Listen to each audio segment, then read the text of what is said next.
Now, since we got to know about the analytical method and the graphical method to determine the RMS value, we have one more term called as average value. तो ये average value क्या होता है? अगर हम इसको express करें तो average value can be expressed as DC current which transfers the same charge across any circuit which will be transferred by the AC during the same time.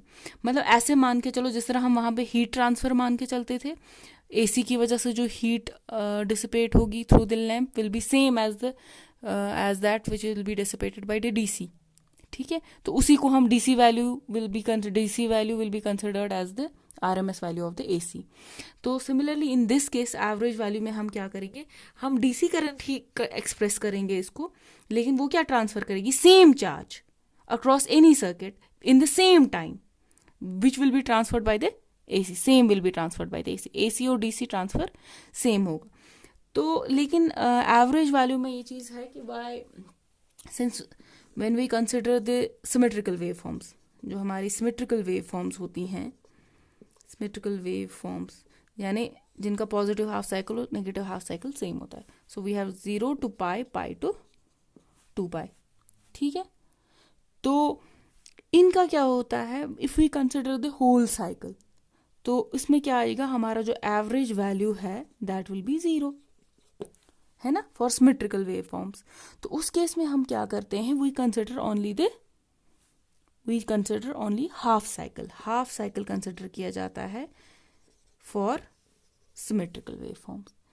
ठीक है, तो इन केस ऑफ हम हाफ साइकिल कंसिडर क्या करने का मतलब है, it means कि वी विल हम जो इस वेव फॉर्म में, हाफ वेव फॉर्म में, for example if it is for current I, तो हम क्या करेंगे, will integrate all the instantaneous values of the current for this cycle. तो हम 0 to पाई ये I जो है इसको इंटीग्रेट करेंगे.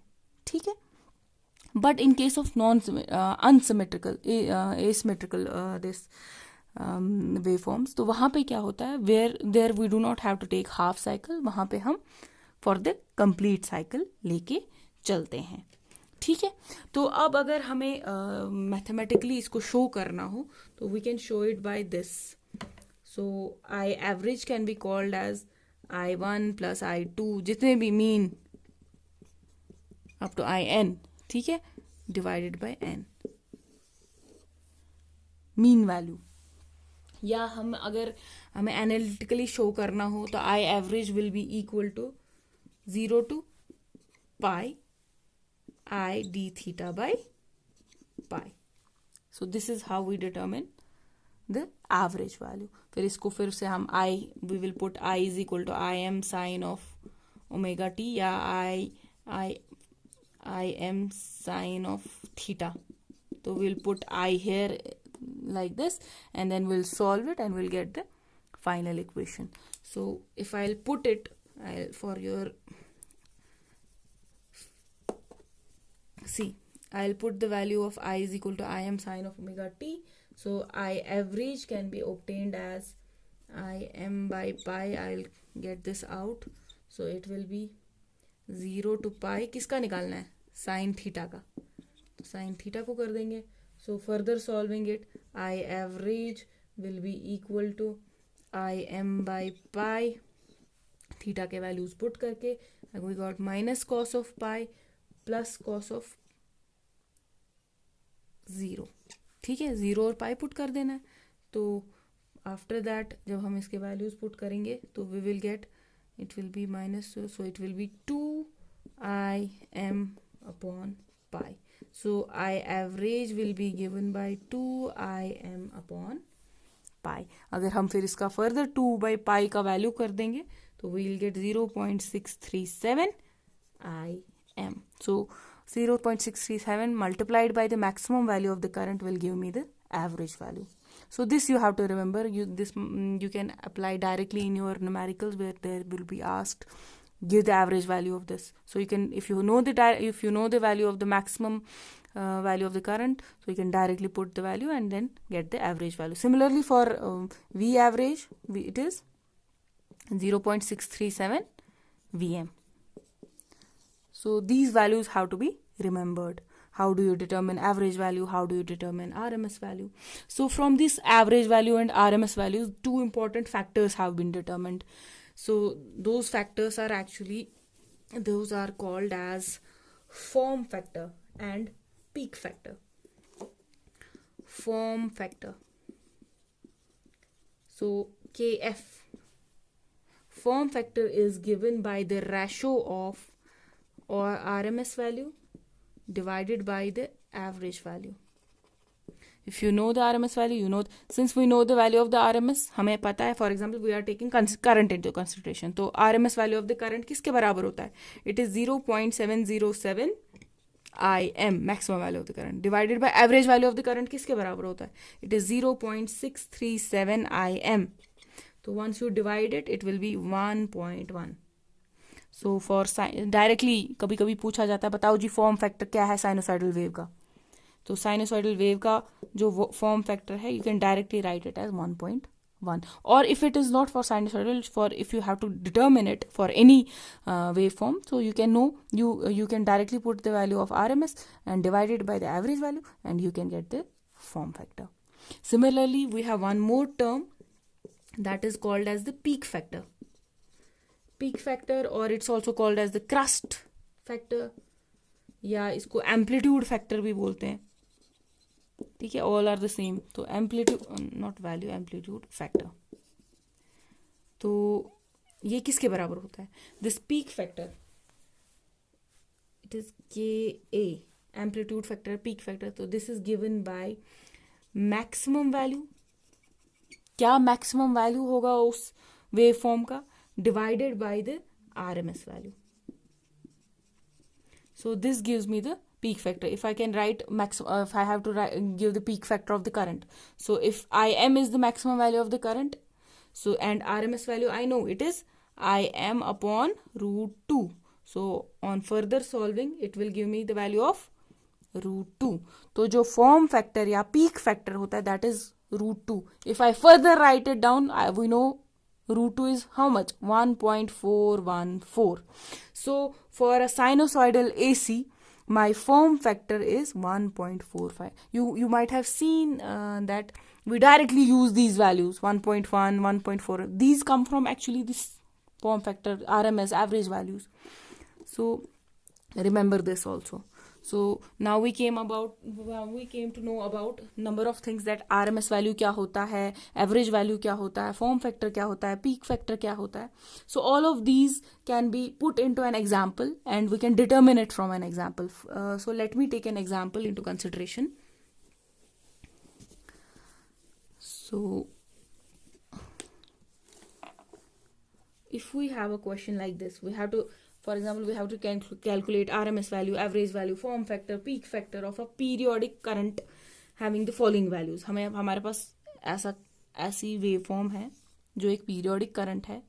ठीक है, so it has for example, इसके जो वैल्यू है, it is 0, so it is 2, it is -2, it is 4, it is -4, it is -6, it is -8, it is 6, and it is 8. So the period changes from what? It is from -8 to 8.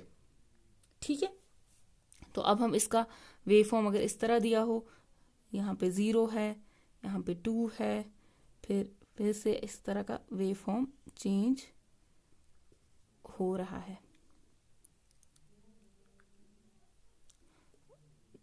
Wait, we have to go till 10. So for example, we have -10 out here also here. So this is it. So again it is, so this, then it is going to negative form. 0 से -2, -2 से -4, -4 से -6, -8, -10, and then again rising up till 0.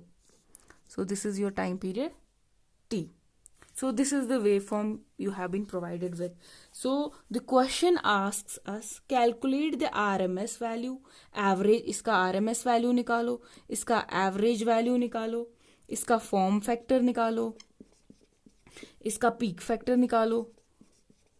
ठीक है, किसका, इस periodic current का, having the following values कहाँ से है, ठीक है, इसमें equal, C I M if this is the time period T, so इसका भी टी है, not T, T is the whole, right it as T1, तो इसका भी T1 है, इसका भी T1, सो टाइम पीरियड जो है इन सब का, इन सब वेव फॉर्म्स के चेंज, तो वो सेम है, ठीक है।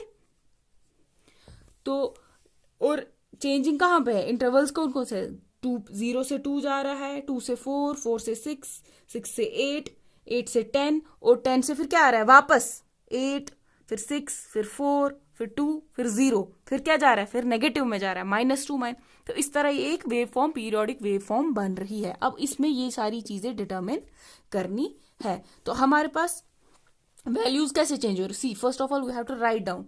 तो हमारे पास 0 से शुरू हो रहा है, 0, 2, 4, 6, 8, 10, 8, 6, 4, 2, 0, उसके बाद कहाँ तक जा रहा है, -2, -4, -6, -8, -10, ठीक है, फिर से -8 और आगे आगे पूरा वेव फॉर्म कंप्लीट करता जाएगा, ठीक है। तो दीज आर द वैल्यूज। तो सबसे पहला क्या चीज निकालना है, पहले आप निकाल दीजिए, सिंपल है, average value, we know average value, हम क्या करते हैं, हम मीन निकालते हैं। तो इन्हीं वेव फॉर्म्स, इन्हीं वैल्यूज का हम क्या निकालेंगे, mean. So average value will be equal to how much, अगर मैं यहाँ पे लिखूं एवरेज वैल्यू, वो किसके बराबर होगा, तो एवरेज वैल्यू किसके, क्योंकि ये सिमेट्रिकल वेव फॉर्म है तो हम किसका लेंगे, हम हाफ वेव का लेंगे, ठीक है। तो हम कहां तक जाएंगे, यहां तक, तो we will consider the values from 0 to this 0, ठीक है, 0 टू पाई बेसिकली, ठीक है, यहां तक ही जाएंगे हम, ठीक है। तो उसमें क्या वैल्यूज आएंगे, आपका आएगा 0 + 2 + 4 plus, I just erase this thing for a while, ठीक है, 0 + 2 + 4 + 6 + 8 + 10 + 6 + 8 + 10, और उसके बाद प्लस क्या करना है, फिर कहां से आएगा, 10 से कहां जा रहा है, वापस 8 पे, वापस 6 पे, वापस 4 पे, वापस 2 पे, और वापस 0 पे, यही आ रहा है। तो this is one complete cycle and we have to divide it by number of values. तो नंबर ऑफ वैल्यूज कितने, नंबर ऑफ वैल्यूज आर 10, ठीक है। तो दिस इज इट, ठीक है। तो इट इज इक्वल, अगर आप इसको सॉल्व वगैरह करेंगे तो will see that it will come out to be 5 ampere. So average value of the current to this whole periodic cycle comes out to be 10। तो ठीक है, तो ये कम्स आउट टू बी 5, ठीक है। तो इसका आ गया average value. Once we got the average value, अब एवरेज वैल्यू के बाद क्या करना होता है, एवरेज वैल्यू के बाद हम फॉर एग्जांपल आर, अब एवरेज निकाला, इसी का स्क्वायर करना है और इसी को रूट करना है। मीन तो निकल गया, इसी को स्क्वायर और रूट लगा के हम क्या डिटरमिन करेंगे, will determine the RMS value. तो इसी को कर दीजिए, आई विल जस्ट राइट इट, मैं ये इरेज करके इसको मैं अब क्या लिख लेती हूँ, अब मैं लिख लेती हूँ आरएमएस वैल्यू। तो आरएमएस वैल्यू के लिए क्या करना है, मुझे इसको स्क्वायर करना है एंड देन व्हाट, मुझे इसको रूट करना है। तो रूट और स्क्वायर करके I will get an answer that will come out to be 5.830 amperes. So this is the RMS value, ठीक है। For the same this I got the RMS value also. अब RMS value भी मिल गया, average value भी मिल गया, तो अब हमें फॉर्म फैक्टर और पीक फैक्टर निकालना है। So how will you determine form factor and peak factor, तो फॉर्म फैक्टर इज बेसिकली, तो form factor will be equal to, as we got 5.83 was the RMS value, this was the RMS value and we know about the average value. तो average value कितना था, 5. So solving this will give me 1.166. So this is the form factor. So for sinusoidal wave, form factor was how much, it came out to be 1.1, but for this waveform it is 1.166 because it's not a sinusoidal waveform, ठीक है, it's a periodic waveform. Similarly we have a peak factor. तो peak factor is how much, हमारे को maximum value कितना है उसी को divide करना है एवरेज वैल्यू से। तो इस वेव फॉर्म में मैक्सिमम वैल्यू क्या है, this is the maximum value and that is 10।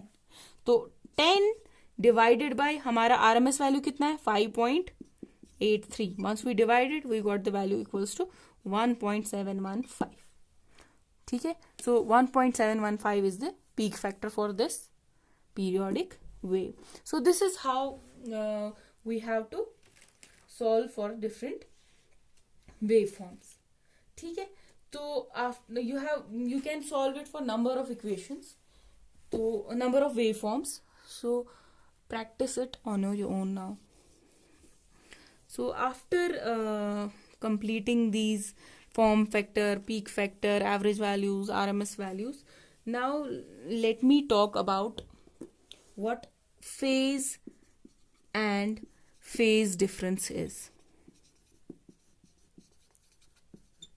Let me talk about these two important terms. तो फेज क्या चीज होती है? बेसिकली किसी भी ऑल्टरनेटिंग क्वांटिटी का जो फेज होता है वो क्या होता है? बेसिकली हम जब फेज सुनते हैं तो हमारे जहन में आता है एंगल, है ना, कि क्या एंगल है किसी क्वांटिटी का, मगर किसके साथ? तो बेसिकली अगर मैं इसको डेफिनेशन करके दिखाऊं तो वो ये होगा कि the phase angle can be called as it is a for any alternating quantity at any instant it is an angle. या तो वो एंगल रेडियंस में होगा या डिग्रीज में होगा. कौन सा angle? That is travelled by the phasor representing the alternating quantity. For example हमारे पास एक फेजर है, हमें वो फेजर रिप्रेजेंट कर रहा है उस ऑल्टरनेटिंग क्वांटिटी को. हमें देखना है कि वो ऑल्टरनेटिंग क्वांटिटी हमारा क्या एंगल बनाती है. फॉर एग्जाम्पल हमारे पास वी हैव दिस, ठीक है, let me represent it graphically. So we have this, ठीक है. So we have any alternating quantity A, ठीक है. So it has travelled to B, ऐसे मान के चलो. This alternating quantity has travelled from A to B through an angle. For example let me call it as phi, ठीक है. A to B through an angle phi. तो इस alternating quantity ने travel किया from A to B through this phi is what? This is the phase, this is the phase angle, ठीक है. अगर हम इसी को ग्राफिकली यहां पे भी मैं अगर इसको वेव फॉर्म बना दूं तो it will be like this. तो this is your A quantity, तो this is the maximum, this is how it will travel, ठीक है. T,